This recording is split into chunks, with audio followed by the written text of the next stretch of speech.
Assalamualaikum warahmatullahi wabarakatuh. Kami dari kelompok 6 akan mempresentasikan mengenai tahap akhir yaitu tahap tes. Perkenalkan, nama saya Irtania Salsa Priscilla. Selanjutnya, saya akan mempresentasikan mengenai what is the test mode. Mode tes adalah ketika Anda meminta umpan balik tentang prototipe yang Anda buat dari pengguna Anda dan memiliki kesempatan lain untuk mendapatkan empati bagi orang-orang yang Anda rancang.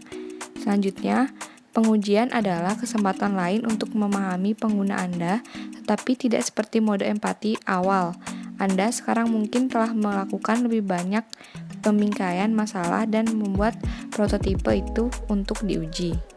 Nama saya Rifki Anggoro Bahawan. Why test? Jadi tahap tes ini memiliki beberapa tujuan. Yang pertama, untuk memperbaiki prototipe dan memperbaiki solusi. Pengujian menginformasikan iterasi prototipe berikutnya. Terkadang berarti kembali ke papan gambar. Jadi dalam tahap tes ini, kita dapat memperbaiki dan menyempurnakan prototipe kita melalui kesalahan dan kekurangan yang kita temukan saat melakukan uji coba. Tujuan melakukan tahap tes yang kedua yaitu untuk mempelajari lebih lanjut tentang pengguna Anda. Pengujian adalah kesempatan lain untuk membangun empati melalui pengamatan dan keterlibatan, seringkali menghasilkan wawasan yang tak terduga. Dengan melakukan tahap uji coba ini, kita dapat melihat langsung reaksi dan interaksi pengguna saat mencoba prototipe kita. Dari sini, kita dapat lebih memahami apa yang pengguna rasakan saat mencoba prototipe kita. Selanjutnya, tujuan melakukan tes yang ketiga adalah untuk memperbaiki sudut pandang kita. Kadang-kadang, pengujian mengungkapkan bahwa kita tidak hanya mendapatkan solusi yang tepat, tetapi juga bahwa kita gagal memikirkan masalah dengan benar. Jadi, uji coba ini juga dilakukan untuk melihat solusi atau prototipe kita melalui berbagai sudut pandang, seperti contohnya sudut pandang dari pengguna terhadap solusi yang kita berikan dalam wujud prototipe ini. Selanjutnya ada how to test. How to test ini maksudnya adalah cara kita melakukan uji coba prototipe kita dengan beberapa tahap. Tahap yang pertama yaitu show, don't tell. Jadi maksudnya memberikan produk kita ke pengguna tanpa menjelaskannya terlebih dahulu. Perhatikan bagaimana pengguna kita menggunakan produk kita, bagaimana mereka berinteraksi. Setelah itu, kita dengarkan pendapat mereka tentang produk kita. Yang kedua yaitu create experience. Maksudnya membuat prototipe dan uji dengan cara yang sama dengan pengalaman yang dialami oleh pengguna. Yang ketiga yaitu ask user to compare. Membandingkan produk kita dengan produk lain untuk perbandingan, dan perbandingan itu mengungkapkan kebutuhan laten. Jadi dengan pengguna membandingkan produk kita dengan produk lain, kita dapat mengetahui apa saja yang sebenarnya pengguna kita butuhkan dari sebuah produk. Perkenalkan, nama saya Ingrid Angelika. Sekarang kita akan flashback kembali dengan tampilan web yang telah saya jelaskan pada minggu lalu. Yang pertama, pada gambar sebelah kiri, kita akan melihat tampilan saat kita akan masuk ke dalam web.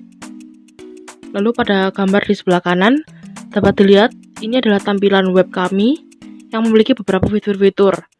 Yang pertama, konsultasi online. Konsultasi online ini dibuat untuk menyelesaikan masalah sesuai dengan yang kami jelaskan. Antara lain seperti kami menyediakan fitur ini untuk orang yang masih merasa malu untuk bercerita ataupun bingung untuk bercerita kepada siapa. Lalu juga ada fitur tips and trick. Fitur ini berisi tentang tips dan cara-cara unik yang mungkin beberapa orang belum tahu bagaimana untuk mengatasi depresi. Yang ketiga, kami menambahkan fitur informasi. Informasi ini berisi tentang informasi-informasi penting seputar dunia psikologi. Yang keempat, ada fitur sharing. Fitur sharing ini berfungsi bagi para orang yang telah bercerita agar mereka dapat mengetahui cerita satu sama lain apabila mereka ingin melakukannya. Namun tidak ada paksaan dalam melakukan fitur sharing ini. Sekarang kita lanjut ke slide yang berikutnya. Pada slide ini dapat dilihat sesuai judul yaitu hasil kuesioner. Kelompok kami telah membuat kuesioner dan menyebarkannya kepada responden. Dan jumlah responden yang kami dapatkan adalah sebanyak 67 orang. Kita masuk ke pertanyaan yang pertama, yaitu apakah web kami membantu? Jawaban dari responden kami adalah sebanyak 94% orang menjawab bahwa web kami membantu. Dan sebanyak 6% sisanya menjawab bahwa web kami tidak membantu. Kita lanjut ke slide yang berikutnya, yaitu alasan mengapa web kami itu membantu atau tidak.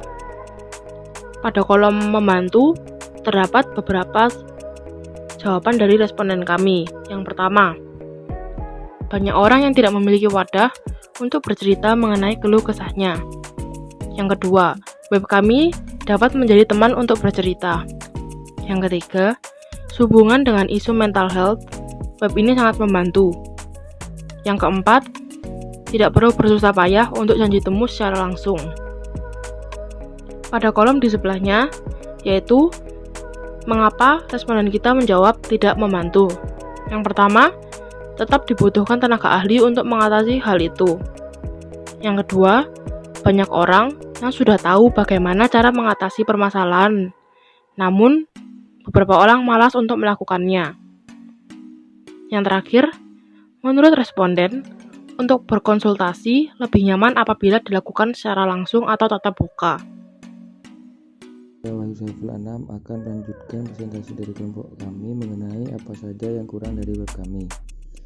Jadi berdasarkan hasil kuesioner yang telah kami bagikan, para pengguna itu memberikan beberapa masukan tentang kekurangan dari web kami.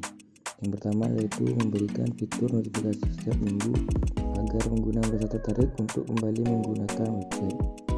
Yang kedua, menambah fitur live chat sehingga respon yang diberikan bisa lebih cepat tanggap.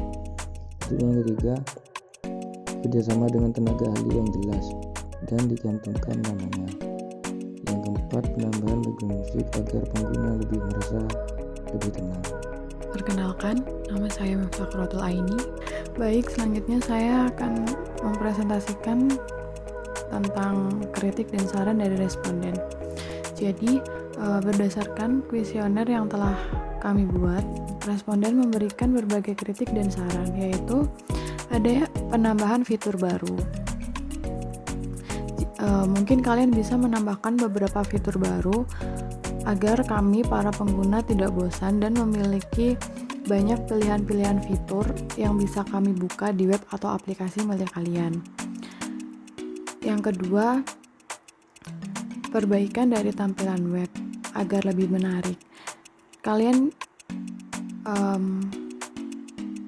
bisa menambahkan gambar atau memberikan warna-warna yang bervariasi agar lebih menarik minat pengguna web kalian ataupun meningkatkan mood pengguna web kalian. Yang ketiga, penambahan game simple agar pengguna tidak bosan.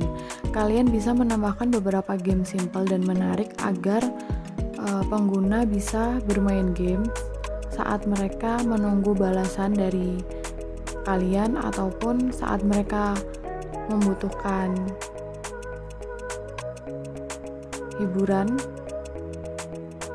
Mereka bisa masuk ke web atau aplikasi kalian untuk bermain games dan juga mungkin membaca info ataupun trik-trik dari kalian. Yang keempat, memberikan privacy bagi pengguna. Jadi kalian bisa memberikan beberapa hal untuk menjaga privasi bagi pengguna web kalian. Nah, yang terakhir, sering dilakukan update informasi. Jadi kalian yang memang memegang kendali untuk web tersebut harus sering ataupun aktif untuk melakukan update tentang informasi-informasi penting agar kami para pengguna juga bisa dan mengerti tentang update dari informasi mengenai psikologis, dan juga depresi. Berdasarkan kuesioner yang telah kami buat, responden memberikan berbagai kritik dan saran, yaitu yang pertama, menambahkan fitur baru. Yang kedua, memperbaiki tampilan web agar lebih menarik. Yang ketiga, menambahkan game simple agar pengguna tidak bosan. Yang keempat, memberikan privacy bagi pengguna. Dan yang terakhir, sering dilakukannya update informasi. Sekian presentasi dari kelompok 6. Apakah ada yang ingin ditanyakan atau memberikan kritik dan saran? Terima kasih.